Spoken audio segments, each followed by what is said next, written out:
passa irritabilidade durante o dia, esposa que reclama e marido que volta no consultório e diz: doutor, eu não consigo usar o CPAP.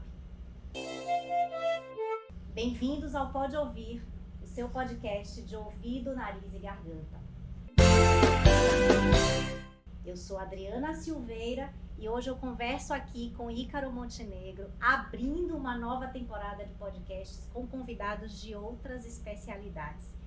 Gente, Ícaro, ele é fisioterapeuta, graduado desde 2008, pós-graduado em fisioterapia, em terapia intensiva, com uma experiência de 15 anos atuando em hospitais e na transição de cuidados para o domicílio. E hoje ele está com a gente representando o Grupo Intensifísio, que é um grupo que eu tive o prazer de conhecer, que tem uma equipe que presta uma assistência de forma muito personalizada. Não é, Ícaro? Com certeza. Seja bem-vindo. Obrigado, ao nosso Adriana. podcast. Prazer imenso estar aqui com vocês. É muito importante, né, trazer esse espaço para que a gente possa conversar um pouco, né, sobre essas questões importantes no distúrbio do sono. Então,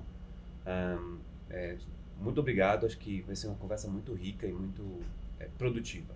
Com certeza. Ao longo desse episódio, a gente vai falar sobre o que é a apneia do sono, né? Como que o CPAP funciona, o que é que significa, na verdade, o CPAP, como ele pode ajudar na melhoria da qualidade do sono e, com certeza, da qualidade de vida, e como a gente pode utilizá-lo de forma eficaz, uma vez que o CPAP é uma das ferramentas, é uma das formas principais de tratamento para o ronco e para a apneia do sono, não é isso, Ícaro? E hoje vocês vão entender o seguinte, que quem não gosta do CPAP, quem não consegue se adaptar ao CPAP, na verdade, nós vamos provar para vocês que é porque vocês não estão com um profissional adequado ou provavelmente vocês estão usando um CPAP que não é aquele ideal para o paciente. Ou uma interface, né, Adriana? Ou uma interface que não seja adequada àquele paciente, né? Primeiro, gostaria de te presentear com um mimo, né, do Grupo Intensifísio. Espero que você goste. Olha só, que maravilha! Para você e Eduardo.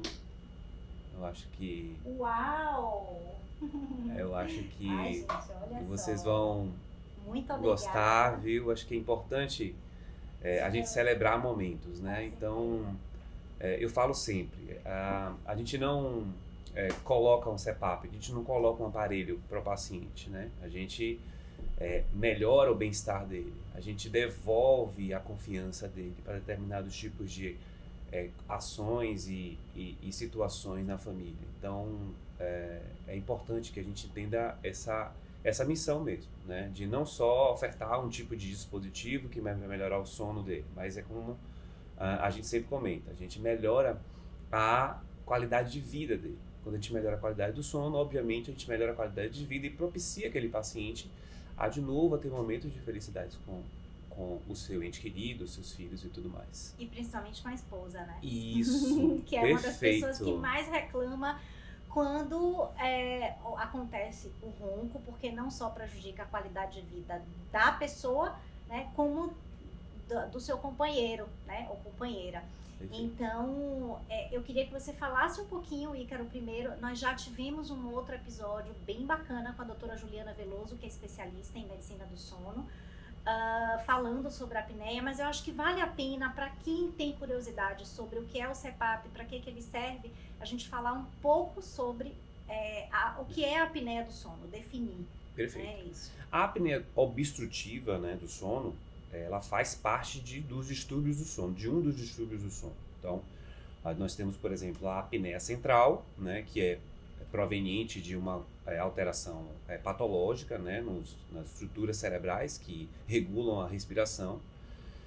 Nós temos o sonambulismo, por exemplo, que é um outro tipo de distúrbio do sono. E nós temos a apneia obstrutiva do sono, que, como o próprio nome diz, é uma obstrução ali dos canais de respiração mais proximais e que promovem, né, essa apneia, essa cessação do ar. Então o ar ele deixa de passar por conta, né, da obstrução mecânica, física mesmo ali das estruturas anatômicas que compreende ali a nasofaringe, a orofaringe e as estruturas das vias aéreas superiores. E a principal consequência disso é o ronco, né? Perfeito. Mas existem outros sinais, assim. que outros sinais a gente pode estar orientando o nosso paciente para pedir para o companheiro observar durante a noite que ele pode estar apresentando e que é um indício de que, de fato, ele está fazendo essa parada respiratória, essa apneia. Quando a gente tem, por exemplo, né, indivíduos que, para se caracterizar, por exemplo, a apneia obstrutiva, é necessário que no exame, né, que a gente vai explicar o exame, a polissonografia, que essa apneia seja por um período maior do que 10 segundos. Então, durante o sono da gente, nós temos etapas de sono que a gente pode ter interrupções de respiração, porém, para se caracterizar como uma apneia prolongada, é necessário ter no mínimo 10 segundos. Então, a gente tem compensações respiratórias, porque como existe uma intoxicação por dióxido de carbono, acaba que a pessoa ela faz aquele padrão de respiração para compensar. Então, ele aumenta a respiração. Isso pode, para aquele familiar, para aquela esposa ou marido, mostrar que existe algo na respiração daquele paciente. Às vezes também, Adriana, o paciente se move muito na cama, o sono dele não é um sono que relaxa, que ele fica completamente ali adormecido, né, que são as fases do sono, que essa fase específica, né, que é o sono REM, ele não consegue atingir esse nível de sono, então ele acaba que fica com aquele sono inquieto, né, aí a companheira ou o companheiro começa a perceber essa movimentação anormal na cama, entende? Então, quando a companheira ou o companheiro percebe que existe, né, essas compensações, essas hiperventilações, esses suspiros que eles fazem para compensar aquele dióxido de carbono que está aumentado, e uma movimentação anormal é um dos sinais, além do ronco, obviamente, né? O ronco, muitas pessoas, é importante, muitas pessoas acham que o ronco já é a apneia do sono, obstrutivo do sono, quando não. O ronco, ele é um sintoma de uma hipotonia lá do palato mole e, consequentemente, gera, né, um ruído por conta da vibração da língua com o palato mole. Então, a ideia justamente é que perceba-se, né, o ronco e também esses outros sinais de inquietude na cama e falta de um relaxamento apropriado do sono. Perfeito. A gente tem a polissonografia, que é o padrão ouro para poder fazer esse diagnóstico, né, Ícaro? Perfeito. Ao longo dos últimos 20 anos, nós vimos a polissonografia mudar muito, avançar muito em termos de equipamento, de sofisticação mesmo, né, dos dispositivos. E hoje nós temos a polissonografia domiciliar, que traz um benefício enorme, né, por poder fidelizar de fato aquele sono que o paciente tem na sua própria residência. Mas existe aí um perigo, né, desse exame não ser, digamos, tão bem feito no domicílio quanto ele é feito no laboratório do sono. E pelo que eu vi, o grupo Intensifísio tem exatamente uma equipe que cuida muito disso para que esses parâmetros sejam o mais personalizado possível para que você consiga de fato aferir, né, e quantificar essa apneia do sono nesse paciente. A polissonografia, Adriana, é um exame que foi descoberto, foi pesquisado, né, lá atrás, em 1970, né, por 3 pesquisadores, né, Holland, Helmet e Reinal. E antigamente, acredite, avaliava-se, né, essas fases do sono através de polígrafos, né, que é um equipamento que mede os gráficos do sono através de sensores, e justamente eram polígrafos analógicos. Então, o exame, o resultado do exame, você imagine, uma noite de sono de 8 horas, no mínimo, né, 8 horas, 10 horas, era impresso, literalmente, lá, a quantidade de papéis ali que mostravam os gráficos com as alterações. Então, eram exames que tinham papéis imensos. Então, a partir da década de 90, 2000, que começou a ter essa tecnologia um pouco mais avançada, né, com a comercialização e popularização dos softwares de análise. Então, conseguiu-se ter uma boa praticidade, né, desse exame, justamente porque deixou de ser analógico para começar a ser mais digital. Então, teve uma grande evolução tecnológica nesse sentido. Então, e pensando sempre nessa questão da evolução tecnológica, a gente pensou sempre nesses pacientes que a gente atende e que percebem que estavam com dificuldade de poder realizar o exame ou de ir até um local para poder realizar esse exame no laboratório de sono adequado. Então, a gente pensou nessa dor, pensou nessa dificuldade que esses pacientes e a família tinham. Então, a gente sugeriu, daria para a gente levar este equipamento para o domicílio. O que falta para a gente poder adaptar da maneira mais doméstica, vamos dizer assim, possível, para que o paciente possa realmente se sentir à vontade e aquele exame se traduzir em algo verdadeiro, né? Em algo que represente ali o sono dele ideal. Porque você sabe, quando você viaja, a sua cama, a cama do hotel, né, é diferente da sua cama. Então,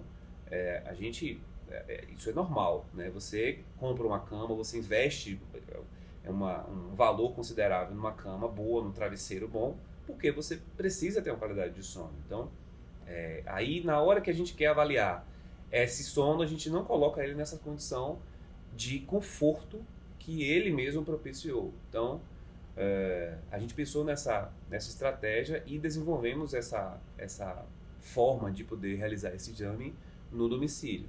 E aí percebemos que houve resultados impressionantes. E para que a gente tenha um bom resultado com a adaptação no CPAP, é imprescindível que essa polissonografia retrate de fato aquela realidade, né, do paciente. Por isso a gente tem esses pré-requisitos, todas essas condições que são importantes. Agora explica pra gente, assim, principalmente as pessoas, né, leigas no assunto têm dificuldade de entender CPAP, o que é que significa CPAP, né, e como que ele funciona para poder, digamos, corrigir essa apneia do sono. O CPAP, né, o termo CPAP é Continuous Positive Airway Pressure. Então, é uma pressão contínua nas vias aéreas. É um fluxo de ar feito, né, promovido por um aparelho, um dispositivo que comprime o ar ambiente e através de uma pressão que a gente programa, ele é ofertado para o paciente. Então, o CPAP, ele primariamente ele era utilizado nos hospitais, né, para o tratamento de patologias respiratórias, de distúrbios respiratórios, um paciente com uma doença chamada doença pulmonar obstrutiva do sono, ou DPOC, né, doença pulmonar obstrutiva crônica, pacientes com asma, pacientes com fibrose, então a gente pacientes com edema agudo de pulmão. Então, o uso desses aparelhos era muito mais voltados para o ambiente hospitalar e o CPAP tinha uma indicação muito forte, tem na verdade, né, uma indicação muito forte para o tratamento desses distúrbios respiratórios. Então, percebendo que, né, a estratégia de utilizar esse aparelho para o tratamento, um dos tratamentos, né, para o distúrbio do sono, a apneia obstrutiva do sono, a gente conseguia ver uma melhora absurda na aplicação desse equipamento. Então, é um equipamento que gera uma pressão positiva. Essa pressão positiva, ela é programada, né, de acordo com a polissonografia. Então, o exame, né, feito com o médico do sono, avalia esse exame e conversa. Essa interface é muito importante, né, com o médico especialista em medicina do sono e o fisioterapeuta especialista no sono, para justamente observar qual é o nível de pressão nas vias aéreas necessária para evitar que ele faça a apneia obstrutiva, para que ele obstrua ali aquela via aérea. Então é uma pressão muito mínima, Adriana, muito, muito baixa mesmo, porque o objetivo não é reexpandir o pulmão, não é um tratamento para o parênquima pulmonar, é apenas ali para que deixe a via aérea aberta e faça com que o paciente consiga relaxar e ter um sono mais adequado. Perfeito. A gente sabe que quem tem apneia do sono, quem não tem uma qualidade de sono, de cara já, né, como eu falei no início, é uma pessoa mais cansada, uma pessoa menos produtiva, mais irritada, dificuldade de concentração, memória, risco inclusive de acidentes, né, para quem trabalha com nível de alerta. Então, pensando nessas consequências que a má qualidade de sono causa para o indivíduo, assim. Que é que você, na sua experiência, já em curto prazo, logo após a adaptação do CPAP, você observa nesses pacientes? Como que é esse perfil, o antes e o depois? Os pacientes chegam, né, como você mesmo comentou, chegam tristes, né, chegam cansados. Normalmente, Adriana, a apneia obstrutiva do sono vem acompanhada de uma outra patologia, né? Então é importante essa interface com o médico do sono, porque com certeza o médico do sono vai ali também fazer uma boa anamnese, perceber que existem outras alterações por trás daquela apneia obstrutiva do sono e que talvez seja a causa daquela apneia obstrutiva. Então, pacientes podem ter insuficiência cardíaca congestiva, o paciente pode apresentar doença pulmonar obstrutiva crônica, asma, doenças respiratórias. Então, a correlação da apneia obstrutiva do sono com doenças, patologias em si, né, doenças respiratórias ou cardíacas, é muito grande. Então, eles chegam, né, normalmente com medo, com apreensão, né, em saber que vai usar um aparelho que ele vai precisar usar a vida toda, então isso já traz uma barreira psicológica, né, porque parte do pressuposto que, teoricamente, ele não precisava daquele aparelho para viver.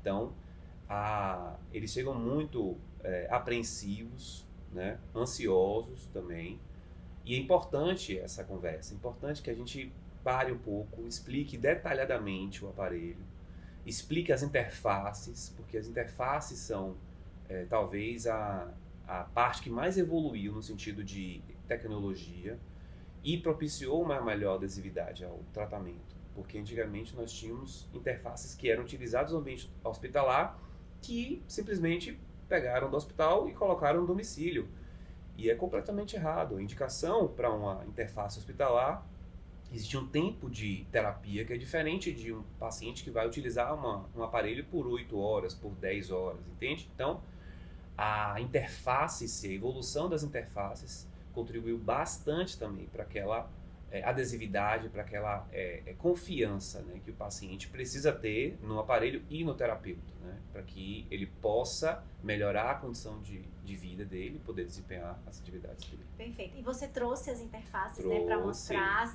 Segurem um pouquinho aí que ele vai mostrar para a gente essas interfaces que são, eu acho que são, assim, ponto-chave, né? A ideia que eu tenho é que existe uma interface para cada tipo de paciente, né? Para cada perfil de paciente.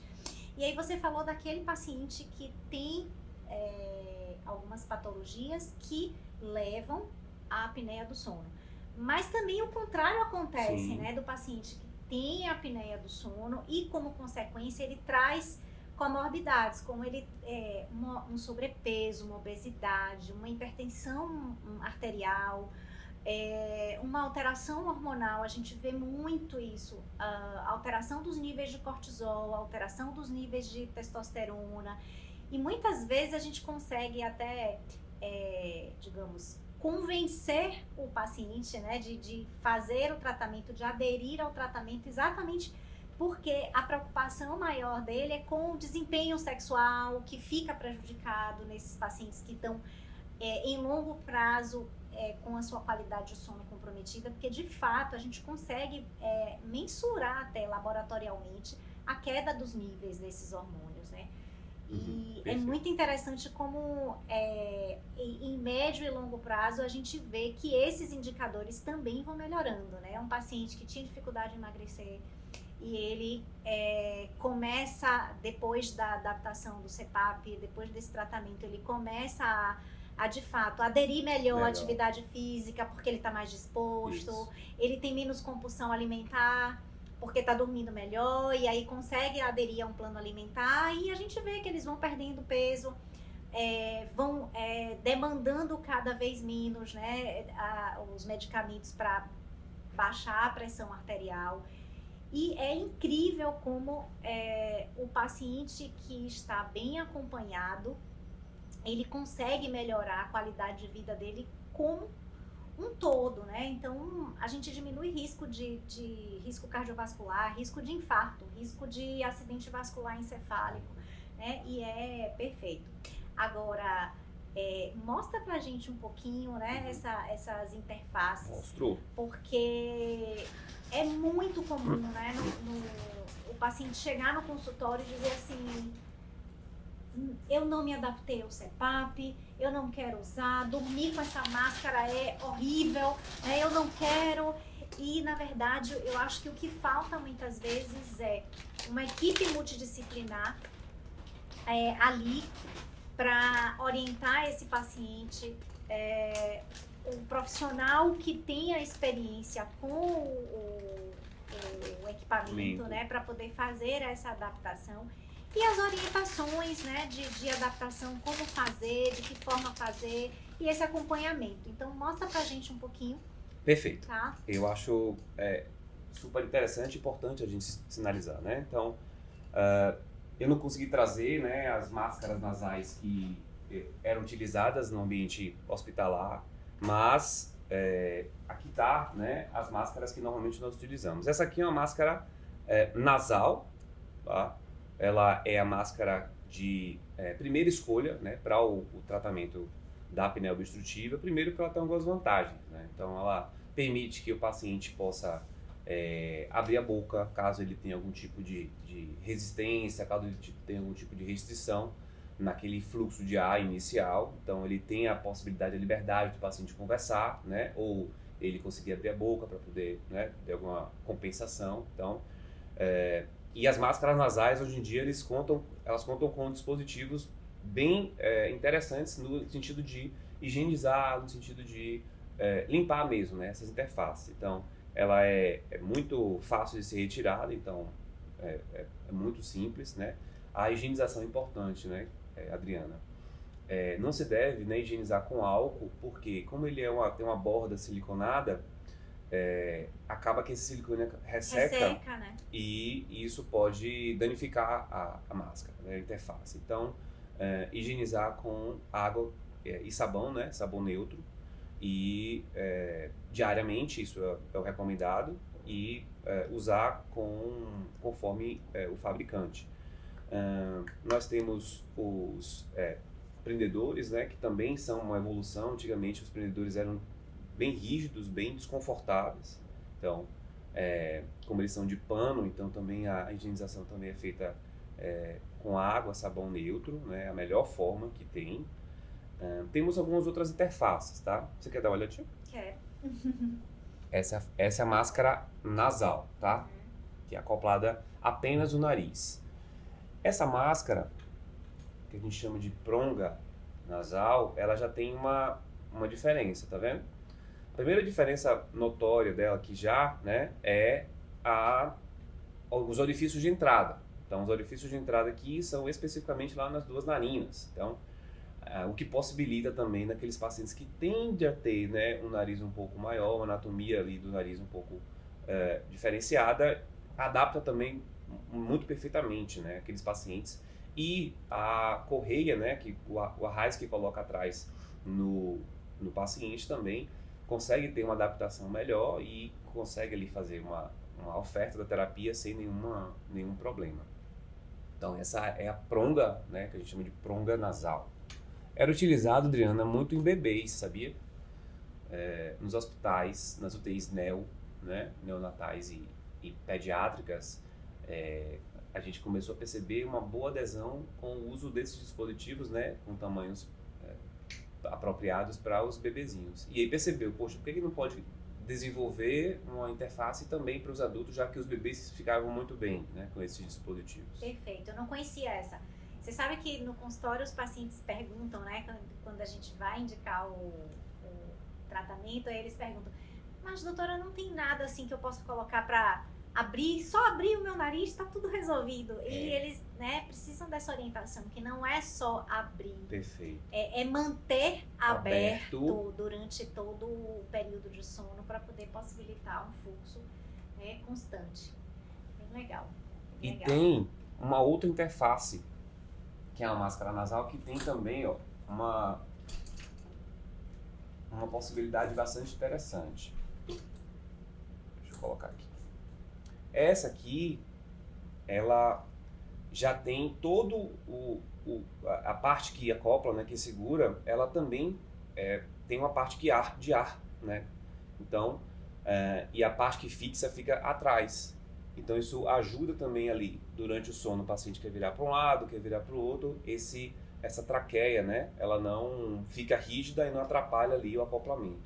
Então, se, por exemplo, o paciente quiser deitar de um lado, essa parte vai estar vedada, mas existe um outro fluxo, né, um outro caminho que esse ar vai entrar. Então, é bem interessante. Esse é para aquele paciente que gosta de se mexer muito à noite, isso, né? Gosta talvez de mudar de posição, perfeito. Dormir mais de lado, de bruços, isso. né?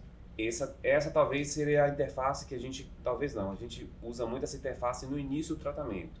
Aquelas interfaces que a gente primeiro adapta o paciente, a gente primeiro testa muito essa questão da adaptabilidade dele. Então, quando ele consegue ficar mais adaptado, aí sim a gente parte para as outras interfaces, né?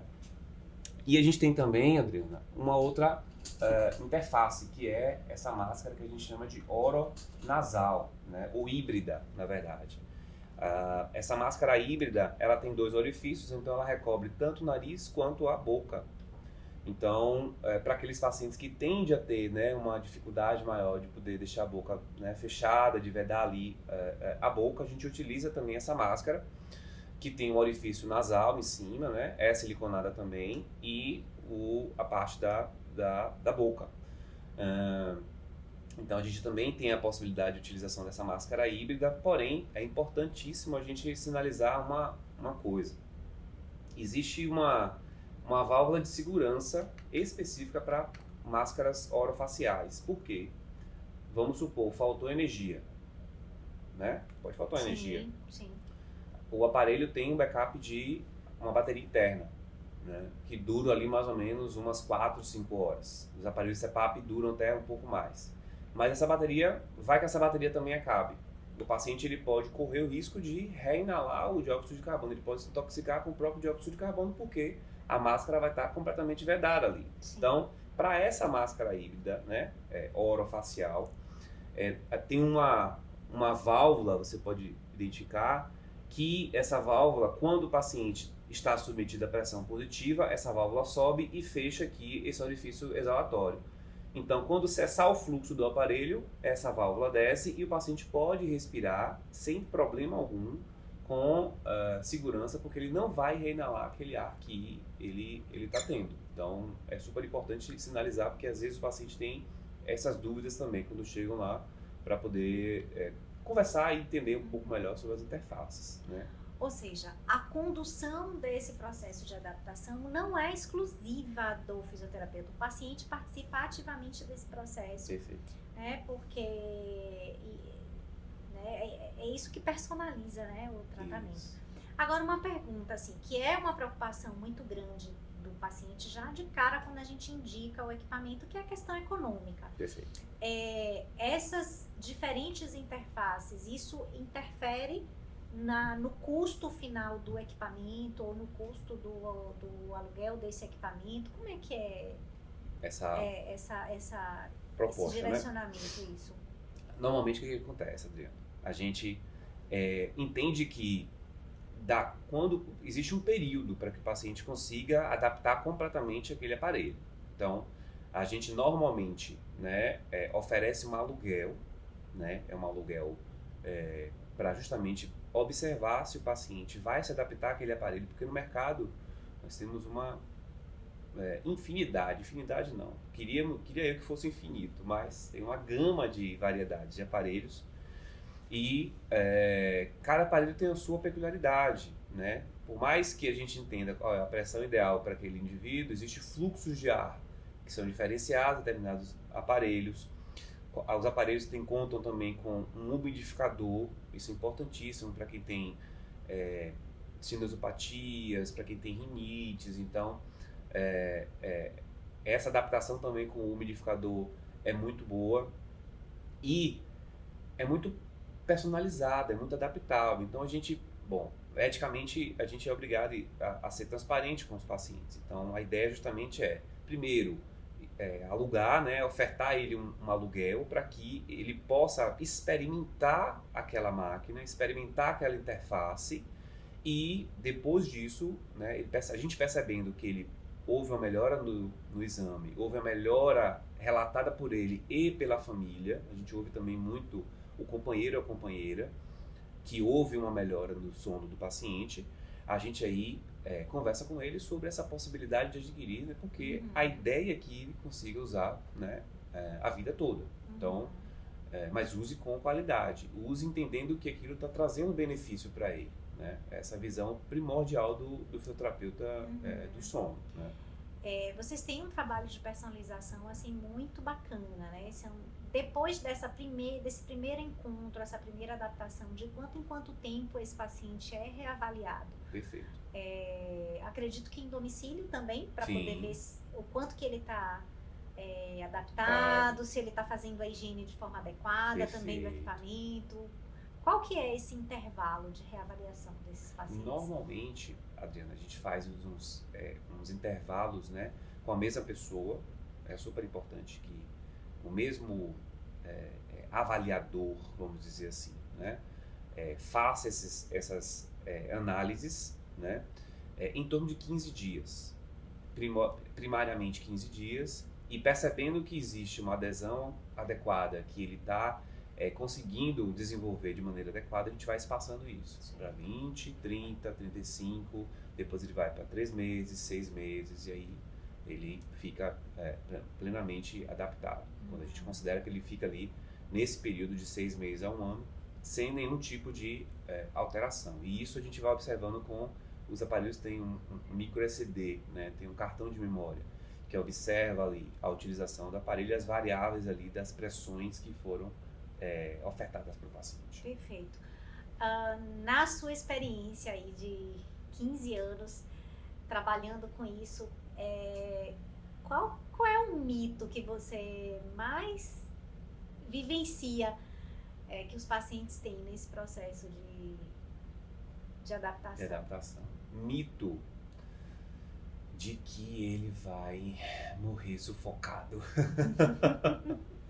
Talvez esse seja o maior mito, porque é algo novo, né? Tudo que é novo gera estranheza, gera uma resistência. Então, e eu gosto de ser bem transparente com o paciente. Eu falo, você não vai morrer porque o aparelho não vai lhe entregar o que precisa. Você não vai morrer sufocado. Não, calma. A gente vai explicar, mostrar a importância e desmistificar essa resistência muito forte. Eu não sei de onde veio, né? A gente não sabe de onde veio esse mito de que o paciente vai morrer sufocado com um aparelho que gera ar para o paciente, sabe? Então, é muito... Talvez esse seja o maior mito que eu consiga aí perceber ao longo, né, de alguns anos de tratamento. E as mulheres que são mais vaidosas, Sim. né? Querem dormir bonitas, né? E o que é que você vê assim no dia a dia? Elas têm dificuldade de aderir por conta de, eu não quero usar essa máscara, isso vai me deixar estranha e tal. O que é que você vê isso na prática? Na prática. Você citou uma coisa muito importante. As mulheres hoje em dia, né, não, as mulheres, eu falo, modernas, né, elas têm hoje em dia vidas duplas, triplas, talvez. Né? Então, elas não são só mulheres, elas são mães, são filhas, são profissionais. Então, o estilo de vida das mulheres modernas propiciou o aparecimento também dessas apneias, que antes eram muito restritas aos homens. Então, as mulheres, né, por um hábito de vida talvez sobrecarregado, gerou essa complicação, né, esse sintoma, essa patologia da apneia obstrutiva. Então, elas também têm, né, as suas queixas, os seus anseios, né, enquanto mulher, enquanto preservação da autoestima. Então, a conversa muito que a gente realiza com elas é no sentido de melhorar essa autoestima dela, que ela vai conseguir ser uma boa mãe, ser uma boa filha, ser uma boa esposa, né, utilizando esse aparelho que vai gerar mais disposição a ela. Claro, o aparelho não faz milagre, né? Eu não estou aqui para para poder falar algo que não existe. Mas uma boa qualidade no sono associado a uma boa alimentação, exercícios físicos regulares, fazem com que a pessoa tenha uma melhor qualidade de vida. Então, e onde muitas vezes as pessoas estavam forçando muito em determinados pontos e não se atentando a essa possibilidade que seria lá a qualidade do sono, entende? Então, é muito importante também essa percepção de que as mulheres que precisam utilizar, que precisam também desse tipo de recurso, tenham também associado outras estratégias, né? Porque nunca é uma estratégia única, nunca é ali uma solução única para um problema. Até porque o problema ele tem várias causas, multifatorial. E eu vejo que nas mulheres existe uma relação muito íntima com o mito de que a reposição hormonal, né, no climatério, na menopausa, causa câncer, e muitas delas não aderem à reposição hormonal, e é exatamente aí onde começam os problemas, né? Porque elas começam de fato pelo declínio hormonal, a aumentar de peso, né? E isso contribui fortemente para essa apneia do sono, né? O risco cardiovascular da mulher se iguala ao do homem quando ela entra nesse período de declínio hormonal e não adere a essa reposição hormonal. E por isso que é tão importante a gente sempre contar com uma equipe multidisciplinar. Né? Então, não é só a pessoa que faz o exame, a polissonografia, não é só o profissional que faz a adaptação do CPAP, o especialista na medicina do sono, que é quem atende primariamente esse paciente, né? E toda a equipe que vai dar continuidade a essa atenção, né, desse paciente. Então, essa equipe precisa estar muito integrada. E como você disse, não é uma estratégia única. Muitas vezes a gente também precisa de um apoio nutricional, né, uma orientação nutricional para esse paciente. E, enfim, para que a gente consiga melhorar globalmente, né, sua qualidade de vida. Tem uma outra orientação, Adriana, que a gente dá que é muito importante. Pessoas, né, mulheres e homens, que às vezes têm muita dificuldade de dormir, então, e estão atribuindo a apneia do sono, e nessa fase de transição, com o uso dos aparelhos, né, com o uso das interfaces, não conseguem iniciar o sono adequado. Então, esse início do sono, a gente faz, você falou muito bem a questão da relação multiprofissional, porque a gente o tempo todo tem contato com o médico do sono ou a médica do sono para justamente passar esses relatórios para ela e dizer, ele não está conseguindo iniciar o sono, doutora. O que a gente pode gerar ali de indutores do sono, talvez ali orientações para o uso reduzido ali de telas. A gente tem muitas pessoas que ainda ficam utilizando tela, e você sabe que a ideia, né, do ciclo do cortisol, né, e da dopamina é reduzir tela a partir das 18 horas, para que esse ciclo possa, né, adequar o sono REM, que a gente consiga ter uma boa qualidade no sono. Então, são orientações, sabe, que a gente acha que não, mas faz toda a diferença. Mas faz a diferença. Eu tenho pacientes, por exemplo, que usam acupuntura para poder dar um grau de relaxamento e reduzir a ansiedade, que é associado à acupuntura com o CPAP nasal, né, os aparelhos para poder dormir, consiga ter também uma qualidade de sono adequada. Então, abrir a cabeça, né? A gente precisa entender que a medicina moderna, né, tá muito além de apenas medicamentos, né? Então, trabalhar com terapias que vão fazer com que o paciente, que é o objetivo principal, né, o paciente de família, possa ali ter uma boa qualidade de vida. Então, é bem claro isso. Muito legal.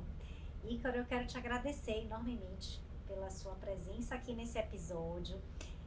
Esperamos que o nosso público tenha entendido de fato, né, para que serve o CPAP, o que ele é e qual a importância dessa estratégia de tratamento na melhoria da qualidade do sono, né, e do quanto é importante de fato ter a sua equipe de confiança para poder conduzir esse tratamento, né? Esse tratamento ele não pode ser feito de forma aleatória, empírica, e precisa de fato uma condução. Então, não deixem de consultar um profissional de saúde para que você possa ser avaliado se de fato, primeiramente, existe, né, uma apneia do sono antes de queimar etapas, né, do processo de avaliação e já ir adaptar um aparelho, algo que às vezes não é aquilo.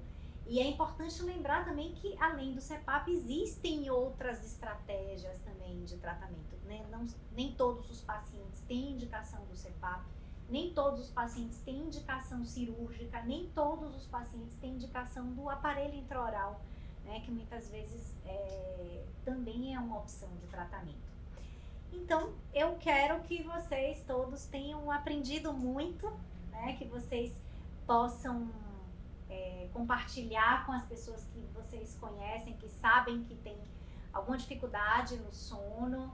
É importante também lembrar que no nosso blog, né, no blog do Nooba, www.nooba.com.br, nós temos vários textos escritos e que esclarecem sobre o que é o ronco, o que é a apneia do sono, qual o tratamento para a apneia do sono, né? E tem o Instagram também do Grupo Intensifísio. Fala um pouquinho, Ícaro.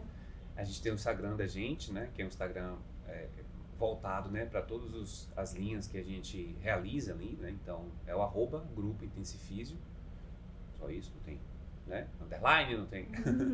Então @Grupo Intensifísio, siga a gente. Lá a gente passa alguns conteúdos também bem interessantes, né? Alguns cursos, algumas ações também que a gente realiza. E Perfeito. agradeço, né, a Adriana, o Nooba, né, pela oportunidade, né, de entender que os distúrbios do sono, eles não são ali algo muito voltado, específico, exclusivo, né, para determinado tipo de profissional. Então a ideia de trazer, né, profissionais que possam também ali debater sobre a sua ótica, a sua expertise é extremamente engrandecedor para o tratamento do paciente, né? Então muito obrigado de coração. É isso, gente. Agora respirem fundo, durmam bem e até o próximo episódio. Tchau, tchau.